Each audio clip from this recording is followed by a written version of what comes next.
Harut اور ماروت دو فرشتے تھے جو حضرت سلیمان کی وفات کے بعد لوگوں کو سحر سکھاتے تھے تاکہ ساحروں کا سحر باطل ہو جائے، لیکن لوگوں نے اسے غلط راستے میں استعمال کیا۔ قرآن مجید میں سورہ بقرہ کی آیت 102 میں اس واقعے کی طرف اشارہ کیا ہے۔ اس ہاروت و ماروت فرشتے تھے یا انسان یا کوئی اور موجود تھے، اسی طرح کیا وہ گناہ کے مرتکب ہوئے یا نہیں، اس بارے میں بعض نے بحث کی ہے۔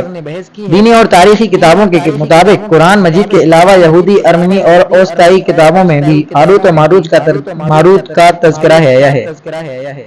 ہاروت و ماروت دو فرشتے تھے جنہیں اللہ تعالیٰ نے بابل شہر بھیجا۔ وہ جو کچھ ہاروت اور ماروت دو فرشتوں پر بابل شہر میں نازل ہوا۔ ہاروت اور ماروت کے لفظ کے بارے میں بھی اختلاف پایا جاتا ہے۔ بعض کا کہنا ہے کہ یہ دو لفظ آرامی زبان کے الفاظ تھے، بعض نے انہیں سریانی زبان میں شہنشاہی کے معنی میں سے قرار دیا ہے، اور بعض نے ان دو لفظوں کو ایرانی قرار دیے ہیں۔ ان دونوں کے بارے میں بہت ساری باتیں اور قصے کہانیاں پائی جاتی ہیں، جن میں سے اکثر کو محققین اور مفسروں نے جعلی اور افسانہ قرار دیے ہیں۔ مثال کے طور پر ہاروت و ماروت اور زہرا نامی عورت کی کہانی، جس میں زہرا ان دونوں کے دھوکے کی وجہ سے اور اسم اعظم جاننے کی وجہ سے ستارے میں تبدیل ہو گئی اور آسمان کو چلی، اور یہ سب خرافات اور افسانے ہیں۔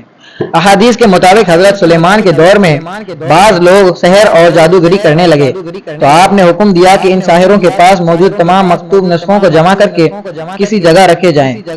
حضرت سلیمان کے وفات کے بعد یہ مکتوبات بعض لوگوں کو ملے اور سحر سیکھنے میں مصروف ہوئے، اور وہ کہتے تھے سلیمان پیغمبر نہیں تھا اور سحر و جادو کے ذریعے ملک پر مسلط ہوا ہے اور فوق العادہ کام کرتا تھا، اور بنی اسرائیل کے ایک گروہ نے اس کی پیروی کی ہے۔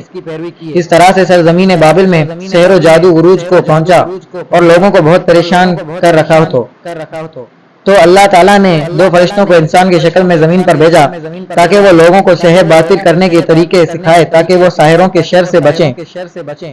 قرآن نے ہاروت و ماروت کی طرف سے شہر پہنچائے کا ادعا کو رد کیا ہے۔ ہاروت و ماروت کی طرف سے شر پہنچانے کا ادعا کو رد کیا ہے۔ قرآن کے مطابق سحر ان دونوں پر نازل ہوا، لیکن ان دونوں میں کوئی عیب نہیں تھا۔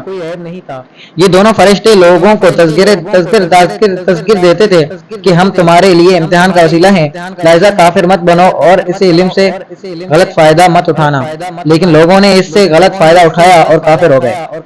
ہاروت اور ماروت کی داستان کے بارے میں بہت اختلافات پایا جاتا ہے۔ اس حوالے سے مندرجہ ذیل باتوں کے علاوہ بعض دیگر اقوال بھی پائے جاتے ہیں۔ بعض کا کہنا ہے کہ ہاروت اور ماروت دو فرشتے ہیں جو انسان کو گناہ کرنے پر مذمت کرتے ہیں، اور اللہ تعالیٰ نے ان دونوں کو انسان کی شکل میں زمین پر بھیجا تھا، لیکن وہ گناہ کے مرتکب میں ہوئے اور آخر کار اللہ تعالیٰ کے عذاب میں مبتلا ہو گئے۔ حسن بصری کا کہنا ہے ہاروت و ماروت فرشتے نہیں بلکہ اہل بابل میں سے دو کوئی ہیکل کے مرد تھے۔ وہ دونوں شروع میں طبیعت کے ارواح تھے اور پھر فرشتوں کی شکل اختیار کر گئے، اور قدیم ارمنی لوگ انہیں دو خدا کے عنوان سے ان کی تعریف کرتے تھے۔ مورخین کے کہنے کے مطابق ہاروت اور ماروت کا الفاظ آرمینیائی اور اوستائی کتابیں، مصر کی تاریخی کتابیں اور اسلامی نقوش اور کتابوں میں کافی اختلاف کے ساتھ ذکر ہوئے ہیں۔ ایک انگریزی مورخ نے ہورود کا نام زرخیز کی معنی میں اور موروت بغیر موت کی معنی میں آرمینیائی ایک کتاب سے ذکر کیا ہے۔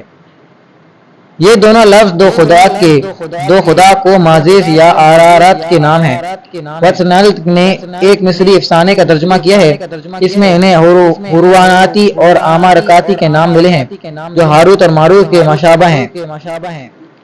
علامہ طباطبائی تفسیر المیزان میں لکھتے ہیں کہ ہاروت اور ماروت کا قصہ انہیں افسانوں کی طرح ہے جو یہودی ان دونوں فرشتوں کے بارے میں کہتے ہیں، اور قدیم یونان کے ستاروں کے بارے میں پائے جانے والے خرافات جیسا ہے۔